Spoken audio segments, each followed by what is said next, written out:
Por mais que tudo pareça ir de mal a pior, as verdades bíblicas que estamos desvendando são uma fonte de esperança. Uma esperança de vida e vida eterna. Deus te ama e quer te salvar. Essa é a mensagem central no Apocalipse. Existe esperança para os seres humanos. Você não está sozinho diante dos seus problemas.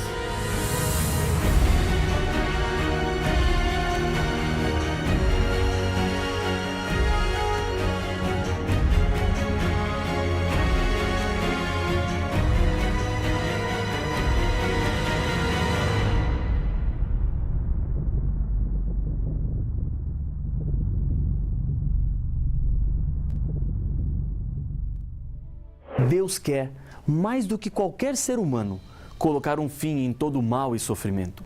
Existe esperança para os seres humanos. Você não está sozinho diante dos seus problemas. Esse dia está chegando. Sinta-se feliz por estar estudando a Bíblia. Deus queria lhe mostrar todas as verdades que estão sendo reveladas. Ele não quer perder você. Diante de meia garrafa de qualquer bebida, pode-se fazer um teste para saber se uma pessoa é pessimista ou otimista. O pessimista dirá, que desgraça, está acabando. Já o otimista dirá, que bom que ainda tem meia garrafa, vou aproveitá-la. Algo semelhante ocorre quando estudamos esses temas do Apocalipse. Alguns lamentam ao compreender que foram enganados durante toda a vida. Outros dão graças a Deus por terem descoberto a verdade e agora poderem decidir ficar do lado dela.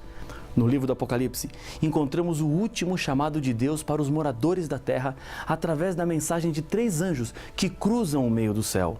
As armas do diabo são apresentadas em todo o livro. Nenhuma mensagem tem tanta importância como o Apocalipse para os nossos dias. A sua mensagem é tão crucial que Deus pronunciou uma terrível sentença sobre todo aquele que tentar alterar as suas verdades. Uma das grandes revelações que Deus faz no Apocalipse é a respeito do que ele chama de o mistério de Babilônia, a grande meretriz, e como o conteúdo dessa mensagem pode afetar a nossa salvação. João, o autor do Apocalipse, em uma de suas cartas diz o seguinte: Filhinhos, já é a última hora. E como ouvistes que vem o anticristo, também agora muitos anticristos têm surgido, pelo que conhecemos que é a última hora. 1 João capítulo 2, verso 18. O texto não fala de apenas um anticristo, mas de muitos. Anticristo é aquele que se coloca contra Cristo. O diabo é o inimigo de Cristo e ele tem muitas formas de apresentar-se, usando diferentes instrumentos e disfarces. Por isso, muitos anticristos lutam contra Cristo. Existem 2 maneiras de colocar-se contra, dentro desse contexto do grande conflito entre Deus e o diabo. A primeira é atacando e perseguindo. A segunda não envolve violência, mas é possível destruir Jesus, projetando uma imagem falsa dele, assumindo seu lugar, fazendo-se passar-se por ele. Com isso, o diabo tem também a sua igreja, um falso movimento religioso, onde ele colocou-se no lugar de Jesus para levar mais pessoas à perdição. É doloroso descobrir que, pensando que estávamos servindo inocentemente a Deus, estávamos, na verdade, servindo ao inimigo de Deus. As características da igreja verdadeira, conforme Apocalipse capítulo 14, verso 12, são: primeira, guardar os 10 mandamentos de Deus. Segunda, ter a fé em Jesus. Na proclamação do segundo anjo, que voa pelo meio do céu, Deus faz uma advertência para as pessoas que estão nas falsas igrejas. Caiu, caiu, a grande Babilônia que tem dado a beber a todas as nações do vinho da fúria de sua prostituição. Apocalipse 14, verso 8. O texto aqui está se referindo a uma confusão simbólica, pois a cidade de Babilônia foi destruída nos tempos do Antigo Testamento e a profecia de Isaías, capítulo 13, versos 19 a 21, diz que essa cidade nunca mais seria habitada. Babilônia está referindo-se à falsidade religiosa que tenta parecer ser Cristo, mas na verdade é uma das estratégias do diabo. Em Apocalipse 12, a igreja verdadeira de Deus é identificada como uma mulher pura. E aqui encontramos Babilônia, a igreja falsa, envolvida em prostituição. Essa imagem demonstra claramente uma igreja que abandonou Jesus e seguiu outras paixões, entregando-se e corrompendo sua pureza. Deus não deixa os seguidores de Babilônia abandonados. sem nenhuma advertência. Em Apocalipse capítulo 18, falando sobre a queda de Babilônia, o anjo do Senhor adverte: retirai-vos dela, povo meu, para não serdes cúmplice em seus pecados e para não participardes dos seus flagelos. Apocalipse capítulo 18, verso 4. Existem pessoas sinceras em Babilônia, que ao ouvirem o chamado de Jesus, demonstrarão obediência e virão para o lado da verdade. Essa verdade que as revelações da Bíblia estão colocando diante dos seus olhos. O capítulo 17 de Apocalipse descreve detalhadamente Babilônia. O anjo vem e apresenta-se dessa maneira a João: vem, mostrar-te-ei o julgamento da grande meretriz, que se acha sentada sobre muitas águas, com quem se prostituíram os reis da terra, e com o vinho de sua devassidão foi que se embebedaram os habitantes da terra. Apocalipse capítulo 17, versos 1 e 2. João continua descrevendo sua visão. Agora, transportado para um deserto, ele vê uma mulher montada em uma besta escarlate, besta repleta de nomes de blasfêmia, com 7 cabeças e 10 chifres. Achava-se a mulher vestida de púrpura e de escarlata, adornada de ouro, de pedras preciosas e de pérolas, tendo na mão um cálice de ouro transbordante de abominações e com as imundícias de sua prostituição. Na sua fronte achava-se escrito um nome, um mistério: Babilônia, a grande mãe das meretrizes e das abominações da terra. Apocalipse capítulo 17, versos 3 a 5. O nome dessa igreja falsa é Babilônia. E para saber onde está a Babilônia hoje, precisamos entender quem era a Babilônia de antigamente. 3 características marcaram a história dessa cidade. Primeira, a Babilônia antiga teve as suas raízes na construção da Torre de Babel, meio pelo qual os seres humanos tentaram se proteger dos juízos divinos, que viriam porque eles decidiram viver longe da vontade de Deus. Eles queriam colocar-se no lugar de Deus e chegar até o céu com a construção. Segunda, Babilônia foi a perseguidora do povo de Deus. Nabucodonosor foi o responsável pela destruição de Jerusalém. Terceira, Babilônia era uma cidade envolvida pela idolatria a muitos deuses, especialmente no culto ao Deus Sol. Essas características nos esclarecem sobre o movimento de Babilônia nos últimos dias na história desse mundo. Existe um poder religioso colocando-se no lugar de Deus, reivindicando para si prerrogativas que são apenas de Deus, como o poder perdoar pecados e nunca errar? Existe um movimento religioso que perseguiu o povo de Deus no passado, que queria viver de acordo com a Bíblia? Existe um movimento que promova hoje o culto ao Deus Sol, mudando o dia de guarda do sábado para o domingo? A resposta a todas essas perguntas é sim, e você consegue facilmente identificar a Babilônia moderna. A profecia de Apocalipse 17 apresenta também outras características da igreja falsa. Ela está sentada sobre muitas águas, diz o verso 1. O próprio livro do Apocalipse interpreta o que significa. As águas que viste, onde a meretriz está sentada, são povos, multidões, nações e línguas. Apocalipse capítulo 17, verso 15. Essa mulher também se prostituiu com os reis da terra, conforme apresenta o verso 2. Isso quer dizer que essa igreja conseguiu o apoio dos reis e governantes de todas as partes do mundo. Ela embebedou os habitantes da terra com o vinho de sua devassidão, apresenta o verso 2.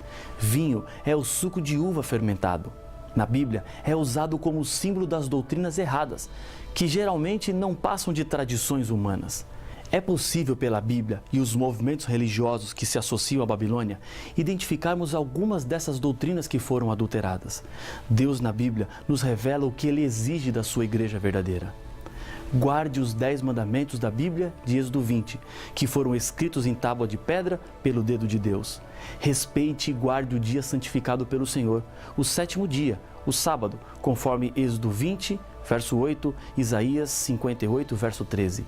Não adore ídolos e imagens de escultura, conforme adverte o 2º mandamento, Êxodo capítulo 20, versos 4 a 6, Salmo 115. Se prepare para a volta de Jesus, o momento do grande encontro, quando o mal será para sempre destruído. Essa promessa é a grande razão da existência do nosso mundo. João, capítulo 14, versos de 1 a 3. Ensine que os mortos estão na sepultura e aguardam a ressurreição, que acontecerá apenas quando Jesus voltar. Eclesiastes, capítulo 9, verso 5. João, capítulo 5, verso 28 e 29. 1 Tessalonicenses, capítulo 4, verso 16 a 18. Ore a Deus em nome de Jesus, que é o nosso único intercessor. João 14, verso 13, Salmo 65, verso 2, que confesse os pecados a Jesus, pois ele morreu no lugar do ser humano e pode limpá-lo da culpa do pecado. 1 João 1, 9, capítulo 2, verso 1 e 2. Tenha a Bíblia como regra de fé e prática. João capítulo 5, 39, Apocalipse capítulo 1, verso 3. Cuide do corpo, não usando alimentos considerados por Deus como imundos, deixando de lado o uso de bebidas alcoólicas, fumo e drogas. 1 Coríntios capítulo 3, verso 16 e 17 e Levítico 11. Deus espera que o homem adore apenas ao Criador, pois somente Ele é digno de adoração. Apocalipse capítulo 14, verso 7, Êxodo 20, verso 3. Tenha como mediador apenas Jesus Cristo. 1 Timóteo capítulo 2, verso 5. Babilônia adulterou a verdade e espera que a igreja guarde mandamentos de homens segundo tradições de homens. O segundo mandamento foi tirado e o 10º dividido em 2. Respeite o domingo sem base bíblica, que na lei dos homens tornou-se o 3º. Adorem, rezem e venerem ídolos e imagens de gesso e madeira. Colocou-se assim intercessores entre os seres humanos e Deus, que nada fizeram pela nossa salvação, assim como Jesus fez, porque ele enfrentou a morte de cruz. Não acreditem e nem se preparem para a volta de Jesus. Assim, continuem vivendo do modo que estão vivendo, como se nada diferente fosse acontecer. A ideia de céu, inferno, purgatório, ou seja, que existe vida logo após a morte. Que as pessoas orem a homens, a santos e acendam velas para quem já morreu. Que confesse os pecados a homens e deles busquem o perdão. Que coloque a tradição acima da Bíblia, dando a um ser humano a autoridade de mudar ou dizer o que é certo ou errado. Coma de tudo e beba de tudo. Que adore a criatura, aos apóstolos e a santos, que são escolhidos pelos próprios líderes religiosos. Que Maria seja colocada como mediadora, assim como Jesus Cristo é, e o batismo de crianças. Babilônia também embebedou as pessoas com seu vinho. Quando uma pessoa está bêbada, não percebe o que faz. Muitas coisas são feitas sem se preocupar com as consequências. Esse é um sério convite para revermos os fundamentos da fé bíblica. Não devemos crer simplesmente porque os nossos avós criam assim, ou fazer algo porque todo mundo faz. A Bíblia está nos mostrando de onde viemos e para onde vamos. Pode parecer chocante a Bíblia falar coisas tão duras e contundentes de uma igreja, na qual muitas pessoas pensavam que estavam servindo a Deus. A advertência divina é direta: retirai-vos dela. E Babilônia tem também as suas igrejas filhas, ou seja, essa igreja gerou outras igrejas. Se existem mãe, existem filhas, que de alguma maneira se parecem com a mãe. Algumas das doutrinas das filhas não provêm da Bíblia, mas da mãe. São igrejas que conservam alguns dos vícios e a conduta religiosa equivocada da grande Babilônia. No verso 6 de Apocalipse 17, a Bíblia diz: Então vi a mulher embriagada com o sangue dos santos e com o sangue das testemunhas de Jesus. O texto fala novamente sobre a perseguição. Babilônia, em um momento da história, foi intolerante com os cristãos fiéis, pelo único motivo de que eles não aceitavam seguir as tradições religiosas e preferiram obedecer à palavra de Deus. Ao mesmo tempo, existem pessoas sinceras e inocentes que ainda não perceberam a verdade descrita pela profecia e continuam em Babilônia. Essas pessoas precisam sair de lá para que não se percam. Estou lhe apresentando tudo isso porque existem verdades que você precisava saber. A história do planeta já está chegando ao fim. Não há mais tempo para dúvidas. A voz de Deus está sendo ouvida claramente. A Bíblia está à disposição de todos que querem, para não serem levados pela opinião dos homens. O Apocalipse é direto e identifica a igreja que pretende ser de Deus e não é. Quando Jesus esteve aqui, deixou uma descrição sobre a sua volta. Nem todo o que me diz, Senhor, Senhor, entrará no reino dos céus, mas aquele que faz a vontade de meu Pai que estás nos céus. Muitos naquele dia hão de dizer-me: Senhor, Senhor, porventura não temos nós profetizado em Teu nome? E em Teu nome não expelimos demônios? E em Teu nome não fizemos muitos milagres? Então lhes direi explicitamente: nunca vos conheci, apartai-vos de mim, os que praticais a iniquidade. Mateus capítulo 7, versos 21 a 23.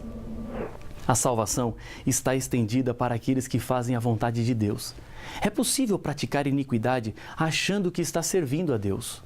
Em um julgamento, para ser justo, os culpados devem ser condenados. O juízo divino é justo e isso significa que haverá condenação. E Deus não quer que você seja condenado, mas sim, Deus espera que você seja salvo. Pedro encontrou-se certa vez com um grupo de pessoas que descobriram que estavam equivocadas quanto à sua religiosidade. Diz a Bíblia: ouvindo eles estas coisas, compungiu-se-lhes o coração e perguntaram a Pedro e aos demais apóstolos: que faremos, irmãos? Respondeu-lhes Pedro: arrependei-vos e cada um de vós seja batizado em nome de Jesus Cristo, para a remissão dos vossos pecados, e recebereis o dom do Espírito Santo. Atos capítulo 2, verso 37 e 38. O batismo representa o começo de uma nova vida em um novo caminho. É abandonar o passado e viver a verdadeira fé bíblica. Esse é o chamado de Deus para a sua vida. Siga a Bíblia e você estará num caminho seguro que te levará para a salvação. Não tenha receio de fazer o que é certo. Não se preocupe com aquilo que os outros vão achar. Essa decisão só você pode tomar e ela fará toda a diferença na sua vida. Amigo, amiga, agora é o momento. Hoje, Deus te espera para marcar a sua decisão, a sua entrega. Eu quero lhe convidar, mais uma vez, feche os seus olhos e vamos falar com Deus. Senhor, uma decisão está sendo tomada agora. Este teu filho, esta tua filha que ora comigo, aceitou Jesus Cristo como seu Salvador e decidiu viver de acordo com a tua palavra. Abençoa com teu Espírito esta decisão, em nome de Jesus. Amém.